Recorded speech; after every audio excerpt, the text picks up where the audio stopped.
어, 비엔나 대학에 유명한 외과 교수가 있었습니다. 이분은 외과 의사 학생들에게 외과 의사가 되려면 두 가지의 중요한 자질이 필요하다, 그렇게 강조했습니다. 한 가지는 아무래도 이제 수술을 하다 보면 피를 보거나 그런 징그러운 것들 이런 것들을 많이 보게 되다 보니까 첫 번째로는 메스꺼움을 느끼지 않게 되는 것이고, 또 한 가지는 관찰력이 중요하다, 그렇게 강조했습니다. 하루는 어느 때처럼 학생들에게 이 두 가지를 강조하고 나서 메스꺼운 액체를 하나 준비하고 손가락을 담갔다가 꺼냈습니다. 그리고는 그 손가락을 입으로 훑으면서 학생들에게 그대로 한번 따라 해보라고 했습니다. 학생들은 교수님이 평소에 늘 강조하셨고 자신도 좋은 의사가 되겠다는 마음으로 단단히 마음 먹고 머뭇거리지 않고 그 액체에 손을 담갔다가 꺼내서 입에 넣었습니다. 그러자 교수는 미소를 지으며 말했습니다. 학생 여러분, 첫 번째 시험에 합격한 것을 축하합니다. 그러나 불행하게도 두 번째 시험에는 통과하지 못했습니다. 여러분 가운데 아무도 내가 핥았던 손가락이 그 액체에 담갔던 손가락이 아니라는 것을 눈치채지 못했습니다. 좋은 신자가 되는 길은 첫째는 순종이고 둘째는 영적 통찰력입니다. 순종에서는 성공하는데 영적 통찰력에서는 실패하는 분들이 많습니다. 우리는 순종과 통찰력 모두 갖추는 것이 필요합니다. 왜냐하면 세상은 영적인 싸움이 있는 곳이기 때문에 우리 삶에 영향을 미치는 영적인 문제를 이해할 수 있는 영적 통찰력이 필요합니다. 또한 그 긴장 속에서 하나님의 뜻을 분별하고 하나님의 뜻이라면 모든 것을 뒤로하고 순종할 수 있는 순전한 믿음이 필요합니다. 지금 우리나라에 굉장히 중요한 일들이 벌어지고 있습니다. 남한과 북한이 새로운 평화의 길로 가기 위한 새로운 길을 모색하고 있습니다. 전 세계가 집중하고 응원하고 있습니다. 여기에 대해서 좋은 말들이 참 많지만 또 이런저런 말들도 있습니다. 드디어 우리가 기다리던 꿈 같은 시간이 왔다. 이게 정말 꿈인가 생시인가? 정말 앞으로 일이 어떻게 될 것인가? 또 한편에서는 또 속지 말아야 한다. 또 거짓말이다. 그렇다면 무엇이 정답일까요? 제 소망은 지금 이루어지고 있는 모든 일들이 거짓 없이 평화롭게 이루어져서 이 나라에 하나님이 허락하신 평화가 찾아오기를 소망합니다. 그러면서도 제가 영적으로 깨어있지 못한 것인지 모르겠지만 부족한 지혜로는 앞으로 이 일이 어떤 방향으로 이끌어져 갈지 저는 잘 모르겠습니다. 다만 여기서 우리 교회와 그리스도인들이 해야 할 것은 하나님의 섭리와 통치하심 가운데 하나님의 선하심으로 이 땅에 평화가 이루어지기를 간절한 마음으로 기도해야 합니다. 이러한 문제에서도 단순하게 어떤 나의 정치적인 입장으로 바라보는 것이 아니라 하나님의 섭리와 하나님의 통치의 관점으로 이해하고 평화와 지금도 숨어 기도하고 있는 북한의 그리스도인들을 위해서 기도해야 합니다. 우리말 중에 좋은 이야기는 함부로 하는 것이 아니다라는 말이 있습니다. 그 이유는 악한 것들이 좋은 일을 방해한다는 것입니다. 호사다마라는 말과 비슷하겠지요. 전부 맞는 이야기는 아니지만 이 어른들이 그렇게 말씀하시는 데는 이유가 있었던 것 같습니다. 예수님의 소문이 각처에 퍼졌습니다. 이제는 예수님이 사람 모으는 것은 문제가 아닙니다. 주님이 가시는 곳마다 좋은 소문, 사람들로 넘쳐났기 때문입니다. 그런데 이 예수님의 사역에 죄를 뿌리는 사람들이 숨어들기 시작합니다. 이 영적인 싸움에는 언제나 다된 밥에 죄를 뿌리는 악한 세력이 있다는 것을 그리스도인은 한순간도 잊어서는 안 됩니다. 바로 바리새인과 율법 교사들이 예수님의 모임에 끼어들기 시작합니다. 이들은 성경에 정통한 사람이었고 신앙에서는 누구보다 오래되고 바르게 믿는다는 사람들이었습니다. 스스로 나는 다른 사람들과 달라 구별되었다고 생각하는 사람들입니다. 그런데 이런 사람들이 사탄의 종이 되어서 일하기 시작했다는 것을 누가 알았겠습니까? 아마 이들이 나타나는 순간 뜨겁던 열기가 식어지고 분위기는 싸늘해졌을 것입니다. 사람들은 그 이유를 잘 몰랐겠죠. 하지만 성령님은 알고 계셨습니다. 그래서 그날은 특별히 병을 고치는 능력이 주님과 함께하게 하셔서 많은 병자를 고치도록 하셨습니다. 악한 세력을 이기는 길은 성령께서 활발하게 역사하셔서 성령의 능력으로 이기는 방법밖에 없습니다. 또 이럴 때일수록 성령은 더 강력하게 역사하십니다. 모험적이고 창조적인 믿음의 사람들을 일으키시고 그들을 통해 주님의 사역에 불을 놓기 시작합니다. 그리고 오늘 본문에 나오는 사람들이 바로 그런 사람들입니다. 오늘 말씀을 통해서 주님의 사역에 불을 놓는 사람들이 어떤 사람인지 생각해 보려고 합니다. 먼저 첫 번째로 주님의 불을 놓는 사람들은 장작을 준비해야 합니다. 지금까지는 예수님께서 일방적으로 혼자 일하셨습니다. 예수님이 찾아가셨고 예수님께서 물어보셨고 예수님께서 치료하셨습니다. 그런데 이번에는 예수님을 찾아온 사람들이 있습니다. 바로 중풍병자를 메고 온 겁니다. 이 마가복음에 의하면 4사람이 중풍병자를 메고 왔다고 말합니다. 이 사람들은 이름도 없습니다. 어떻게 해서 주님께 데리고 왔는지, 4사람이 간청을 해서 왔는지, 예수님의 말씀을 듣다가 환자를 불쌍히 여기는 마음이 생겨서 그래서 4사람이 합심해서 이 사람을 데리고 왔는지는 모릅니다. 하지만 분명한 건 오랫동안 병상에 누워있던 환자에게 이런 믿음이 있었을 거라고는 생각하기가 어렵습니다.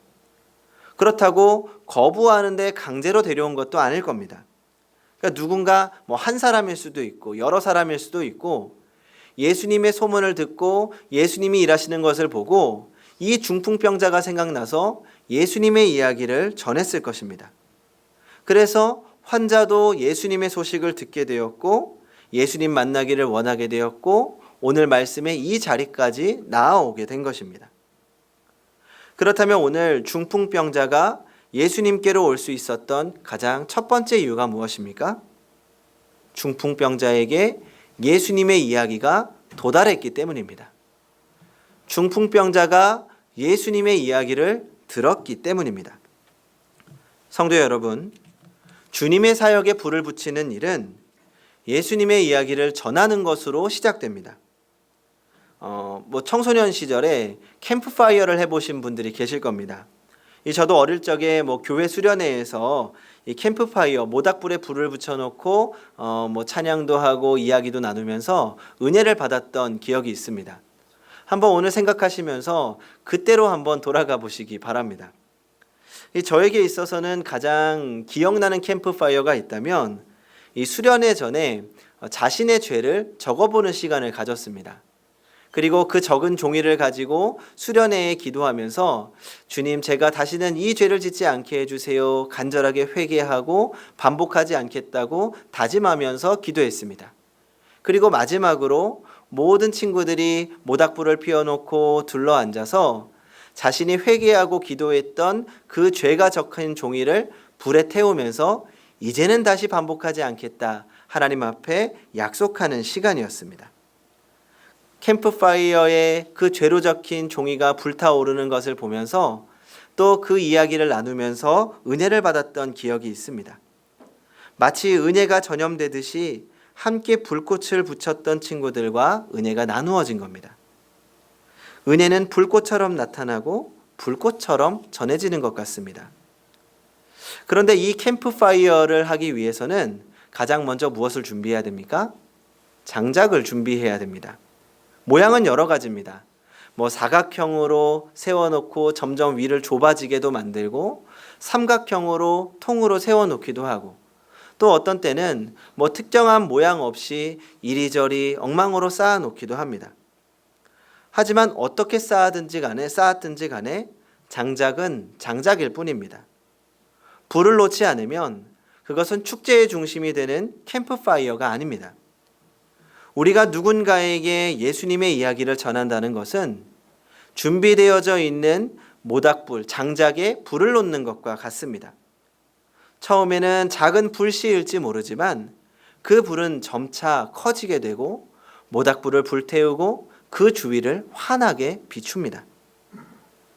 중풍병자를 데리고 온 네 사람 역시 예수님의 이야기를 전하는 것으로 불을 붙이기 시작했습니다.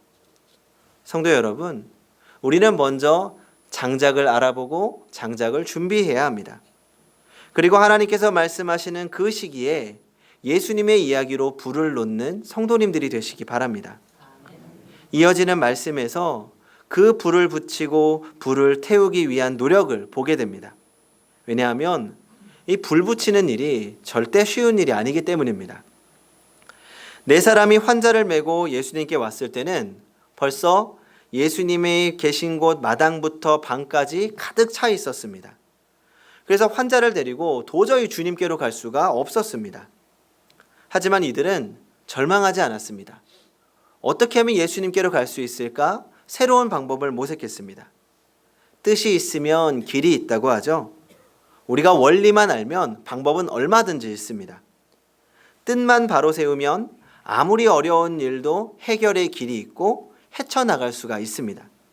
네 사람은 다른 사람들이 상상하지도 못한 일을 생각합니다. 지금 우리는 너무나 뻔하게 이야기를 기대하겠지만 당시에는 누구도 그런 생각하지 못했습니다. 지붕으로 올라가기로 합니다. 그 유대 나라의 집들은 대부분 다락방이 있어서 밖에 있는 계단을 통해 지붕으로 올라갈 수가 있었습니다.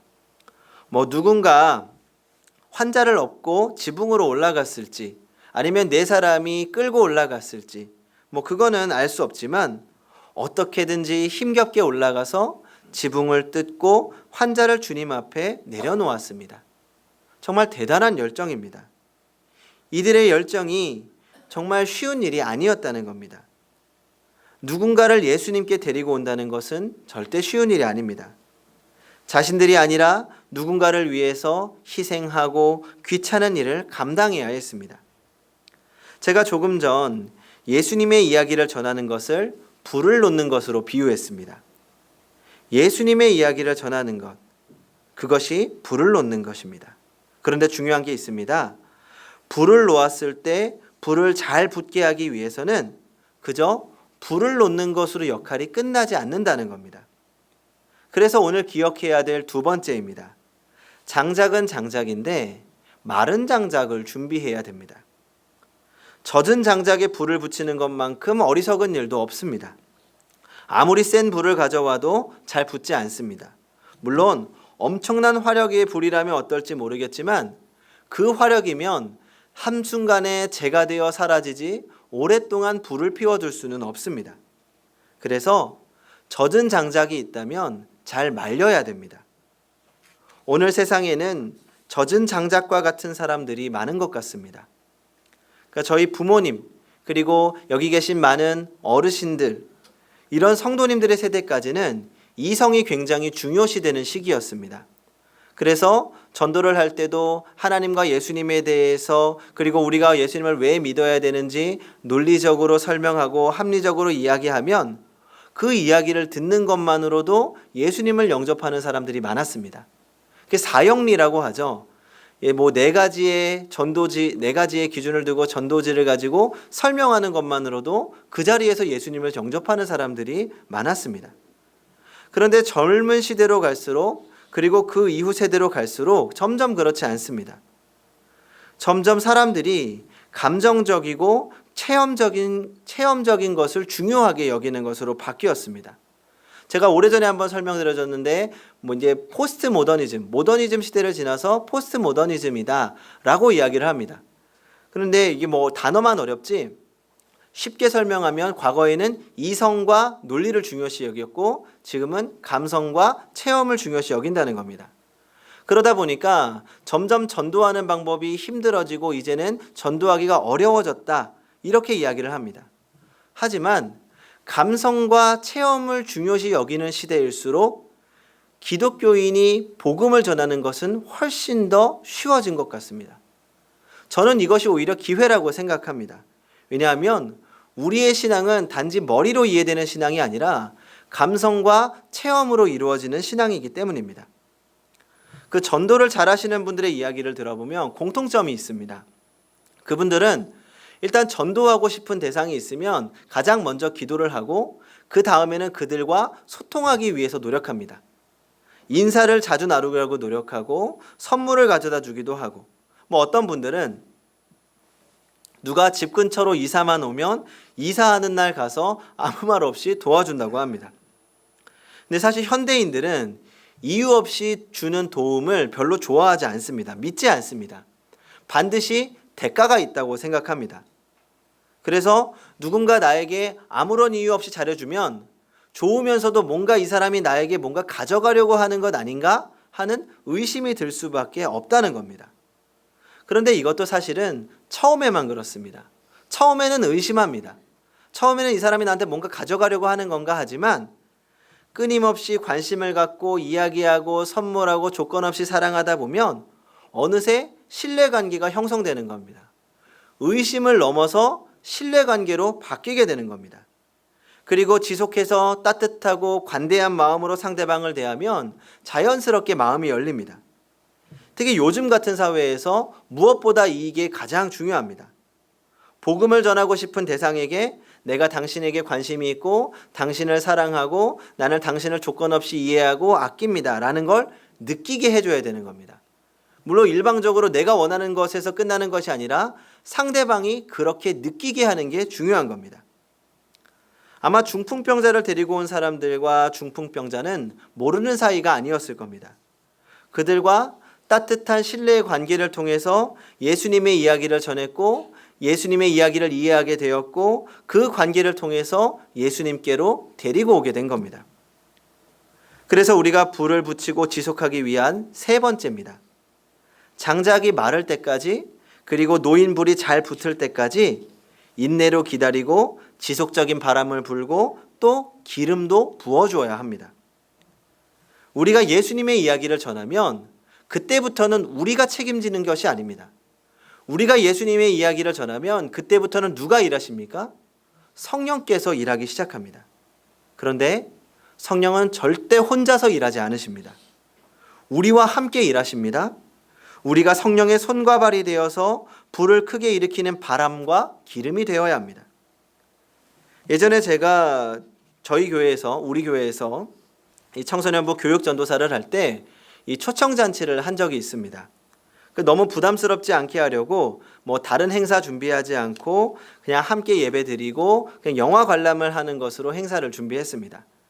그래서 정말 너무 많이 오면은 돈이 많이 드니까 정말 사랑하는 친구들 한두 명만 데려오기로 했습니다. 이 몇 주간 동안 기도하고 준비하면서 이 아이들에게 이번 기회에 한 번이라도 친구들에게 교회에 나와서 복음을 듣게 해보자 이야기했습니다. 친구들이 의욕을 가지고 도전했습니다. 그런데 이 시간이 지날수록 아이들이 지쳐가는 겁니다. 아무리 친구들에게 영화 보러 가자고 해도 아침 일찍 일어나는 거 귀찮아서 안 오겠다는 겁니다. 그래서 저도 그래 한번 천천히 이야기하면서 잘 해보자 다시 격려해 줬습니다. 그런데 한 친구가 이렇게 이야기하는 겁니다. 전도사님, 저는 그냥 화가 나서 오지 말라고 소리쳤어요. 당황해서 무슨 말인가 했죠. 그랬더니 친구들이 예배는 안 드리고 영화만 보러 오면 안 되냐 이렇게 물어봤다는 겁니다. 그래서 이 친구가 나는 정말 순수한 마음에 이야기를 했는데 친구들이 그렇게 얘기하니까 화가 나서 야 너네 필요 없어. 속된 말로 더 심하게 얘기했겠죠. 화를 내고 오지 말라고 했다는 겁니다. 그 이야기를 듣고 야 조금만 더 참지 그랬어. 한 번 더 참고 기다리지 그랬어. 그렇게 이야기했습니다. 왜냐하면 분명 그 친구들은 영화가 보고 싶었던 친구들입니다. 그러면 혹시나 한 번 더 설득하면 올 수 있고 혹시 그렇지 않더라도 영화만 보러 와도 저는 나쁘지 않다고 생각했습니다. 왜냐하면 영화 보러 왔다가 저와 한 번 만나서 또 관계를 맺게 되기도 하고 그것이 기회가 되어서 그 아이들에게 밥을 사줄 수 있는 시간을 만들 수도 있고 또 그 기회를 통해서 관계를 맺어가고 그 인연을 통해서 언젠가 한번 교회로 올 수 있지 않을까, 작은 기회가 될 수 있을 거라고 생각했기 때문입니다. 그렇게 이야기하고 났더니 본인도 아쉬워하면서 다음에는 한 번 더 인내하고 복음을 전해보겠다고 이야기하더라고요. 그리고 또 얼마 후에는 정말 전도도 하는 겁니다. 누군가를 주님께로 데려오는 것 절대 쉬운 일이 아닙니다. 아무리 잘해줘도 고마운 것을 모르는 사람들이 있습니다. 선한 마음으로 다가가도 마음의 문조차 열지 않는 사람들이 있습니다. 하지만 전도를 해본 사람들은 압니다. 처음에는 단단하게 닫힌 그들의 마음이 조금만 기대하고 인내하고 기도하고 기다리면 언젠가 열리게 되는 것을 경험합니다. 그리고 그 문이 열리고 복음이 들어가는 것을 보았을 때 하나님께서 천국에서 누리는 그 기쁨을 우리가 이 땅에서도 맛보게 해주셨습니다. 전 우리 모두가 그 기쁨을 맛볼 수 있기를 바랍니다. 또 오늘 말씀 속에서 한 교회의 모습을 보게 됩니다. 하나님의 일에는 열심히 적극적으로 세워가는 사람들이 필요합니다. 이런 분들이 있어서 교회를 이끌어가고 교회를 하나님의 길로 만들어갈 수 있는 겁니다. 그런데 이 모든 일들이 어떤 한두 사람으로 이루어지는 것은 아니라는 겁니다. 프랑스 어느 마을에 참 고마운 의사 한 분이 있었다고 합니다. 마을 사람들을 정성스럽게 돌봐주었습니다. 마을 사람들은 이 의사에게 진심으로 감사했고 어느 날 한 사람이 마을 사람들에게 이런 제안을 했습니다. 이 의사 선생님 늘 우리를 위해서 봉사하시는데 이번 우리 마을에서 걷어들인 포도주를 조금씩 모아서 의사에게 선물하는 것이 어떻겠습니까? 마을 사람들이 모두 찬성하고 포도주를 가져와서 포도주통에 부었습니다. 그런데 나중에 알고 보니 포도주통에 들어가 있는 것은 포도주가 아니고 물이었습니다. 왜 이런 일이 생긴 것입니까? 마을 사람들은 나 혼자 물을 넣었다고 누가 알 수 있겠나? 이렇게 생각하면서 모두 다 물을 담아 부어 넣은 것입니다. 누군가에게 복음을 전하고자 하는 마음이 성령으로부터 시작된 것이라면 때로는 성령으로 시작된 일이 진행되는 과정 가운데 사람들의 생각으로 물로 변할 수 있다는 것입니다.